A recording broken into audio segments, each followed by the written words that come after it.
ტრეიდერების 90%-ისთვის ორშაბათი დღე არის ემოციური დღე. და რატო ხდება ახლა ესე რა განაპირობებს ამას?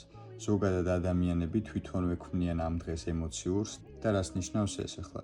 შაბათ-კვირას იმის მოლოდინში და ფიქრებში რომ გაიხსნებოდა მარკეტი თუ არა გააკეთებდნენ ეგრევე ფულს, შემოდიან მარკეტზე, ზოგადადაც ორშაბათი ხო რთული სატრეიდო დღეა, თუ ნიუსი არ გვაქვს. შესაბამისად დღესაც ნიუსი არ გქონდა და ცოტა შედარებით რთული სატრეიდო დღე იყო, ვიდრე ზოგადად კვირის დღეები არის. Იმიტომ რომ მარკეტს ჯერ უნდა გადაწყვიტოს რაქნას, ხო?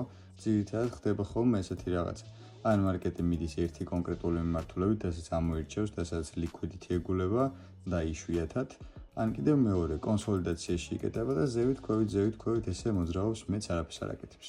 ამიტომ ძირითადად ორშაბათობით ხდება ხოლმე ის, რომ შემოდიან იმის მოტივით რომ გააკეთონ ფული, ვერ აკეთებენ ფულს, პირიქით აგებენ ფულს და იმის მაგერით რომ ტრეიდინგ შეეშვან, რაღაც ეს კონკრეტული დღე და მე მთელი კვირა წინ აქვთ და ვერ ხედავენ მაგას, იწყება უკვე მე revenge trading-ი რა. აი ეგ არის ყველაზე ცუდი რაღაცა, რაც კი შეიძლება ორშაბათს ზოგადად ტრეიდერმა გააკეთოს და ზოგადადაც რა, ორშაბათს თავი რომ დავანებოთ. ამიტომ ისწავლეთ თავის კონტროლი, რაც მთავარია და ემოციურად ნუუყურებთ ამ ყველაფერს. მოთმინება ტრეიდინგში არის ყველაფერი. მოთმინების გარეშე ზოგადად ტრეიდინგი არ გამოდის. ტრეიდინგის შესასწავლად და მაღალ დონეზე ასაყვანად შემოდი ჩემთან Discord-ზე და იქ გასწავლი ყველაფერს დეტალურად.